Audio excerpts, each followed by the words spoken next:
വിശേഷങ്ങൾ? എല്ലാവർക്കും സുഖം തന്നെയല്ലേ? ഞങ്ങൾ ഇവിടെ സുഖമായിരിക്കുന്നു.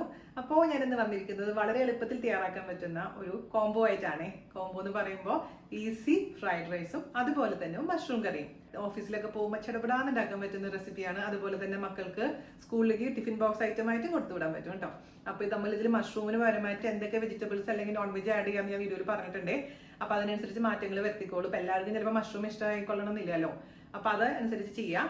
അതുപോലെ തന്നെ ഞാൻ കഴിഞ്ഞ ആഴ്ച പോസ്റ്റ് ചെയ്തിട്ടുണ്ടായിരുന്ന കുട്ടികളുടെ പ്രിയപ്പെട്ട, കുട്ടികളുടെ മാത്രമല്ല കേട്ടോ, വലിയവരെയും പ്രിയപ്പെട്ട പുഡിംഗ്, അതായത് ചോക്ലേറ്റ് പുഡിംഗ് എത്ര പേര് ഉണ്ടാക്കി നോക്കിയിട്ടുണ്ടായിരുന്നു? ഉണ്ടാക്കി നോക്കാത്തവരും വീഡിയോ കാണാത്തവരും കാണാൻ മറക്കരുത്. ഇപ്പൊ പിള്ളേരുടെ വെക്കേഷൻ ഒക്കെ അവയാണ്. അപ്പൊ പരീക്ഷ ചൂടിൽ നിന്നൊക്കെ ഒന്ന് മാറി സമാധാനമായിരിക്കുന്ന സമയത്ത് അവർക്ക് ഇഷ്ടപ്പെട്ട റെസിപ്പീസ് ഉണ്ടാക്കി കൊടുക്കുക. അതിന്റെ കൂട്ടത്തിൽ നമ്മുടെ പുഡിംഗ് കൂടെ തയ്യാറാക്കി കൊടുക്കണേ. അതുപോലെ തന്നെ നമ്മുടെ പഴയ വീഡിയോസ് കാണാൻ മറക്കരുത്. റമദാൻ ഡിഷസ് ഒരുപാട് ഞാൻ പോസ്റ്റ് ചെയ്തിട്ടുണ്ട്. അതായത് നോമ്പുതുറ റെസിപ്പീസ് എന്ന് പറഞ്ഞ പ്ലേലിസ്റ്റിലാണ് കേട്ടോ. അപ്പൊ അതിന്റെ ലിങ്ക് ഞാൻ താഴെ തരാം. അപ്പൊ ഒട്ടും താമസിക്കുന്നത് നമുക്ക് എങ്ങനെയാണ് രുചികരമായിട്ടുള്ള ഫ്രൈഡ് റൈസും അതുപോലെ തന്നെ മഷ്റൂം കറിയും തയ്യാറാക്കാം എന്ന് നോക്കിയിട്ട് വരാം. ഓക്കെ, അപ്പൊ നമുക്ക് ആദ്യം തന്നെ വളരെ ഈസി ആയിട്ടുള്ള ഒരു മഷ്റൂം കറി റെഡിയാക്കാം. അതിനുവേണ്ടി നമുക്കൊരു കടായി അടുപ്പത്ത് വെക്കുക. അതിലോട്ട് നമുക്ക് എണ്ണ ഒഴിച്ചു കൊടുക്കും. ഞാനിവിടെ നല്ലെണ്ണയാണ് ഒഴിക്കുന്നത്, കാരണം ഇതൊരു ചൈനീസ് റെസിപ്പി ആയതുകൊണ്ട്. പക്ഷെ നിങ്ങൾക്ക് ഇഷ്ടമുള്ള ഓയിൽ ഉപയോഗിക്കാം. പക്ഷെ വെളിച്ചെണ്ണ ഉപയോഗിക്കാതിരിക്കുന്നതാണ് കുറച്ചും കൂടെ നല്ലത് കേട്ടോ. കാരണം വെളിച്ചെണ്ണ ഉപയോഗിച്ചൊരു നാടൻ റെസിപ്പിയുടെ ടേസ്റ്റിലോട്ട് വരും. എണ്ണ ഒഴിച്ചു കൊടുത്തിട്ടുണ്ട്, ചെറുതായി ഒന്ന് ചൂടാവട്ടെ. അതിലോട്ട് നമുക്ക് ഒരു 3 അല്ലി വലിയ വെളുത്തുള്ളി വളരെ നൈസൊക്കെ അരിഞ്ഞിട്ട് കൊടുക്കാം. അതുപോലെ തന്നെ അല്പം മാത്രം ഇഞ്ചി ചെറുതായി അരിഞ്ഞിട്ട് ഇട്ട് കൊടുക്കാം. നിങ്ങളുടെ അടുത്ത് ഇപ്പൊ ഇഞ്ചി വെളുത്തുള്ളി പേസ്റ്റ് ഉണ്ടെങ്കിൽ അത് ചേർത്താലും മതിയാവും കേട്ടോ. ഞാനിതിലോട്ട് സവാള വലിയ ക്യൂബ്സ് ആയിട്ട് മാത്രം അവസാനം ഇടുന്നുള്ളൂ. ഇഞ്ചിയും വെളുത്തുള്ളിയും ചെറുതായി ഒന്ന് കളർ മാറി വരുന്ന സമയത്ത് നമുക്കിതിലോട്ട് നമ്മൾ റെഡിയാക്കി വെച്ചിരിക്കുന്ന 200 ഗ്രാം, ഞാനിവിടെ 200 ഗ്രാം മഷ്റൂമാണ് എടുത്തിരിക്കുന്നത് കേട്ടോ. അത് വാഷ് ചെയ്ത് കട്ട് ചെയ്ത് വെച്ചിരിക്കുന്ന മഷ്റൂം ഇട്ട് കൊടുക്കാം. അല്പം മാത്രം ഉപ്പ് ചേർത്ത് കൊടുക്കാം. ഇത് എളുപ്പമല്ല ഉണ്ടാക്കാൻ, പെട്ടെന്ന് തന്നെ നമുക്ക് ഉണ്ടാക്കാം. വറക്കേണ്ട, പൊരിക്കേണ്ട, ഒന്നും വേണ്ട. നിങ്ങൾക്കത് കണ്ടു കഴിയുമ്പോൾ മനസ്സിലാവും കേട്ടോ. അപ്പോൾ ഒരു 5 മിനിറ്റോളം മീഡിയം ഫ്ലെയിമിൽ ഇതൊന്ന് വഴറ്റിയെടുക്കാം. നമ്മുടെ മഷ്റൂമിൽ നിന്ന് വെള്ളമൊക്കെ നന്നായിട്ട് പുറത്തേക്ക് വരാൻ തുടങ്ങിയിട്ടുണ്ട്. ഈ വെള്ളം വറ്റിയതിന് ശേഷം വേണം ബാക്കിയുള്ള കാര്യങ്ങൾ ചെയ്യാൻ കേട്ടോ. നമ്മുടെ മഷ്റൂമിന്റെ വെള്ളമൊക്കെ നന്നായി വറ്റി തുടങ്ങിയിട്ടുണ്ട് കേട്ടോ.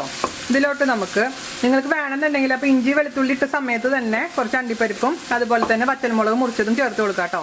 ഞാൻ സത്യം പറഞ്ഞ് ഇടാൻ മറന്നുപോയി. അപ്പോൾ ഇനി ഞാൻ കുറച്ച് ഫ്രൈ ചെയ്ത് വെച്ചിരിക്കുന്ന കാഷ്നട്ടാണ് ഇട്ട് കൊടുക്കാൻ പോകുന്നത്. അപ്പോൾ നിങ്ങൾ ആദ്യമേ തന്നെ കാഷ്നട്ട് ഇടണമെന്നുണ്ടെങ്കിൽ, നിർബന്ധമൊന്നുമില്ല, ഇടണമെന്നുണ്ടെങ്കിൽ ആദ്യമേ തന്നെ ഇട്ടോളൂ കേട്ടോ.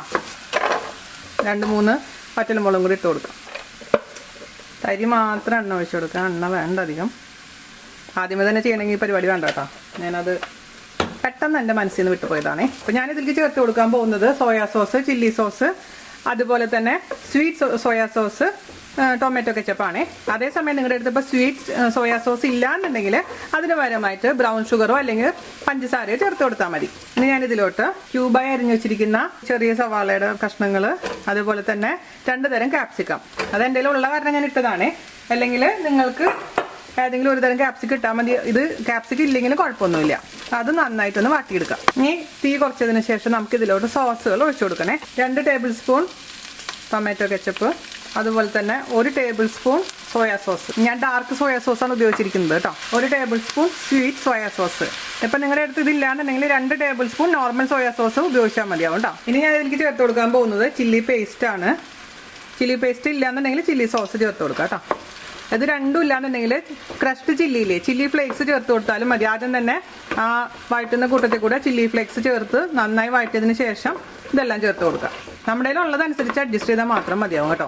ഈ സോസിൻ്റെ ഒക്കെ ഒരു പച്ചമണം മാറുന്നവരെ ഒന്ന് മിക്സ് ചെയ്തുകൊണ്ടിരിക്കാം. തീ കൂട്ടി വെച്ചിട്ടുണ്ട്. ടേസ്റ്റ് നോക്കിയിട്ട് എന്താണ് കുറവ് അതിനനുസരിച്ച് മാറ്റങ്ങൾ വരുത്തണം കേട്ടോ. ഞാൻ രുചിച്ച് നോക്കിയിട്ട് പുളി കുറവാണെങ്കിൽ മാത്രം വിനീഗർ ചേർക്കുന്നുള്ളൂ. ആദ്യമേ തന്നെ വിനീഗർ ഞാൻ ഒഴിക്കുന്നില്ല കേട്ടോ.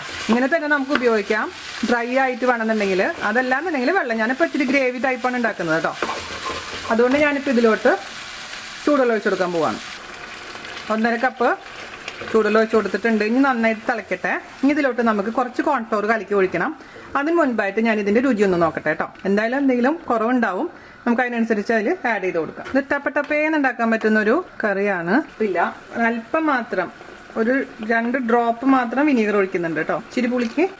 അതേപോലെ തന്നെ കുറച്ചും കൂടെ സ്വീറ്റ് സോയ സോസ്. നിങ്ങൾ നോക്കിയിട്ട് മധുരം കുറവ് പോലെ തോന്നുന്നെങ്കിൽ ബ്രൗൺ ഷുഗർ അല്ലെങ്കിൽ ഷുഗർ ആഡ് ചെയ്ത് കൊടുക്കും. അപ്പോൾ ഈ സോസിന്റെ ടേസ്റ്റ് നിങ്ങൾ എപ്പോഴും നിങ്ങളുടെ രുചിക്കനുസരിച്ച് മാറ്റം വരുത്തണം കേട്ടോ. അപ്പോൾ നമ്മൾ ഉദ്ദേശിക്കുന്നത് ചെറിയ പുളിപ്പുള്ള, എരിവുള്ള, ചെറിയ മധുരമുള്ള, ഉപ്പുള്ള ഒരു സോസാണ് നമ്മുടെ ഈ സോസ് എന്ന് പറയുന്നത് കേട്ടോ. നന്നായി തിളച്ച് കഴിഞ്ഞാൽ നമുക്ക് ഇതിലോട്ട് കുറച്ച് കോൺഫ്ലവർ കലക്കി ഒഴിക്കാം. മാത്രമല്ല നമ്മുടെ ഓരോരുത്തരുടെ കയ്യിൽ കിട്ടുന്ന സോസുകളുടെ ബ്രാൻഡും ഒക്കെ അനുസരിച്ച് ഇതിൽ മാറ്റങ്ങൾ വരും കേട്ടോ. അപ്പോൾ ഞാൻ പറയുന്ന അതേ അളവിൽ തന്നെ ചിലപ്പോൾ നിങ്ങൾക്ക് ശരിയായിക്കൊള്ളണം എന്നില്ല. അതുകൊണ്ടാണ് ഞാൻ എടുത്തെടുത്ത് പറയുന്നത്. നിങ്ങൾ ഇതാണ് നമ്മൾ കണ്ടന്റ്, ഇതൊക്കെ ഇൻഗ്രീഡിയൻസ് ഇത്രയാണ്, പക്ഷെ നിങ്ങൾ ചേർത്തിട്ട് അതിനനുസരിച്ച് അഡ്ജസ്റ്റ് ചെയ്യണം കേട്ടോ. അപ്പോൾ ഞാൻ നമ്മുടെ കറി രുചിച്ച് നോക്കിയപ്പോൾ എല്ലാം പെർഫെക്റ്റ് ആണ്. മഷ്റൂം ഒക്കെ കുക്ക് ആയിട്ടുണ്ട് കേട്ടോ. ഉപ്പും പുളിയും എരിവും ഒക്കെ നന്നായിട്ട് വന്നിട്ടുണ്ട്. ഇനി ഇതിലോട്ട് നമുക്ക് ഒരു 1/2 ടീസ്പൂൺ കോൺഫ്ലവർ ഇച്ചിരി വെള്ളത്തിൽ ഞാൻ കലക്കിയിട്ടുണ്ട്. അത് കുറച്ചായിട്ട് ഒഴിച്ചു കൊടുക്കുക, ഒരു തിക്നെസ് വരാൻ വേണ്ടി മാത്രം കേട്ടോ.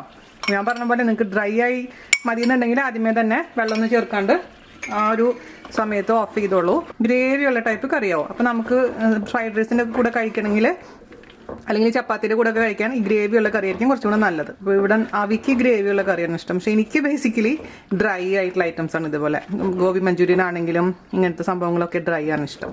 ഓക്കെ, 1-2 മിനിറ്റ് കുക്ക് ആയതിനു ശേഷം നമുക്ക് ഓഫ് ചെയ്യാം. ഇത്രേ ഉള്ളൂ പരിപാടി കേട്ടോ. സൂപ്പർ ആയിട്ട് കേട്ടോ. ഞാൻ ഓഫ് ചെയ്യാണേ. അവസാനം നല്ലെണ്ണ ജസ്റ്റ് ഒന്ന് സ്പ്രിങ്കിൾ ചെയ്ത് കൊടുക്കുക. ഞാൻ ഏത് ചൈനീസ് ഡിഷിലാണെങ്കിലും അങ്ങനെ ചെയ്യാറുണ്ട്. ഒരു നല്ലൊരു ഫ്ലേവർ എൻഹാൻസ് ചെയ്യാൻ വേണ്ടിയിട്ടാണ് അങ്ങനെ ചെയ്യുന്നത്. അപ്പോൾ നമ്മുടെ കറി റെഡി. ഇനി നമുക്ക് പെട്ടെന്ന് ഈസി ആയിട്ട് ഒരു ഫ്രൈഡ് റൈസും കൂടെ റെഡിയാക്കാം. അപ്പോൾ ഫ്രൈഡ് റൈസ് റെഡിയാക്കാൻ നമ്മൾ ഉദ്ദേശിക്കുന്നുണ്ടെങ്കിൽ ആദ്യമേ തന്നെ റൈസ് റെഡിയാക്കിയിട്ട് ഫ്രിഡ്ജിൽ വെക്കാൻ മറക്കരുത്. ഞാൻ എന്നും പറയാറുള്ള ഒരു കാര്യമാണ്. അപ്പോൾ ഞാൻ ഓൾറെഡി ഇന്നലെ തന്നെ ബസ്മതി റൈസ് കുക്ക് ചെയ്തിട്ട് ഫ്രിഡ്ജിൽ അടച്ചു വെച്ചിട്ടുണ്ട്. ഒരു കടായി അടുപ്പത്ത് വെച്ചിട്ടുണ്ട്. അതിലോട്ട് ആസ് യൂഷ്വൽ നല്ലെണ്ണ ഒഴിച്ചു കൊടുക്കാം. നല്ലെണ്ണ അല്ലാന്നുണ്ടെങ്കിൽ സൺഫ്ലവർ ഓയിൽ. അപ്പോൾ ഞാനിവിടെ കുറച്ച് നല്ലെണ്ണയാണ് ഒഴിച്ചു കൊടുക്കുന്നത്. അതൊന്ന് ചൂടാവട്ടെ. അപ്പോൾ നമുക്ക് ബേൺഡ് ഗാർലിക് ഫ്രൈഡ് റൈസ് ആണ് ചെയ്യാൻ പോകുന്നത്.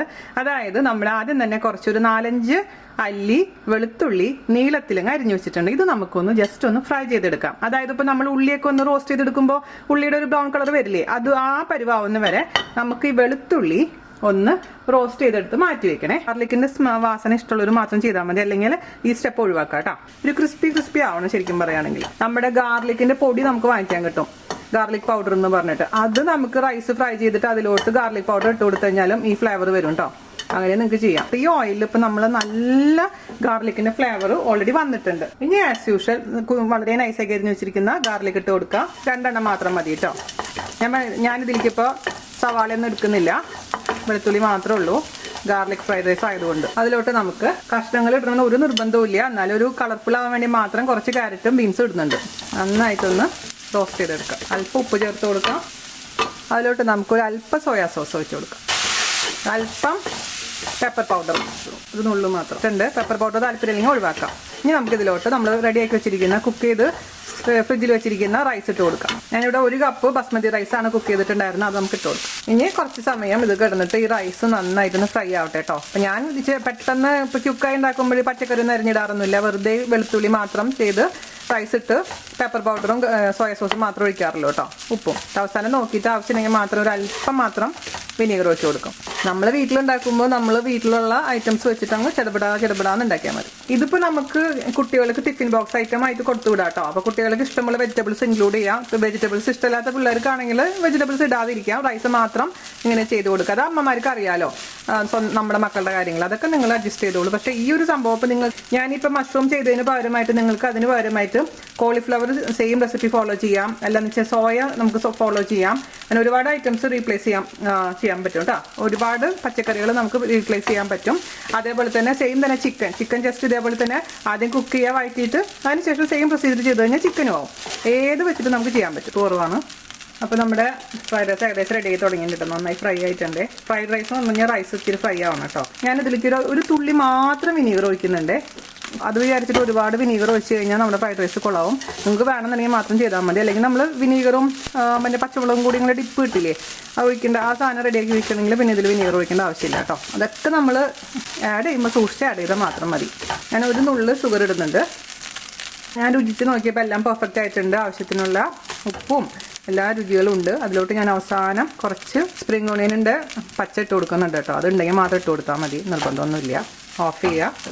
അവസാനം ആസ് യൂഷ്വൽ നമ്മുടെ നല്ലെണ്ണ ഒന്ന് തൂക്കി കൊടുക്കുക. നിങ്ങളിത് ഉണ്ടാക്കി കഴിഞ്ഞിട്ട് ഓവർ ഡ്രൈ ആയെന്ന് തോന്നുന്നു. നമ്മൾ റൈസ് കഴിക്കുമ്പോൾ ഭയങ്കര ഡ്രൈനെസ് ഫീൽ ചെയ്യണമെങ്കിൽ കുറച്ച് ചൂടുവെള്ളം ഒന്ന് തെളിച്ച് കൊടുത്തിട്ട് മിക്സ് ചെയ്താൽ മതി കേട്ടോ. അപ്പോഴും സോഫ്റ്റ് ആയിക്കോളും. എന്നിട്ടൊന്ന് അടച്ചു വെച്ചാൽ മതി. തീ ഓഫ് ചെയ്തതിന് ശേഷം നമുക്ക് ഓഫ് ചെയ്യാം. അപ്പോൾ നമ്മുടെ 2 ഐറ്റവും റെഡി ആയിട്ടുണ്ട് കേട്ടോ. അപ്പോൾ നമ്മുടെ ഈസി പീസി ആയിട്ടുള്ള ഫ്രൈഡ് റൈസും ഈസി പീസി ആയിട്ടുള്ള മഷ്റൂമും റെഡി ആയിട്ടുണ്ട്.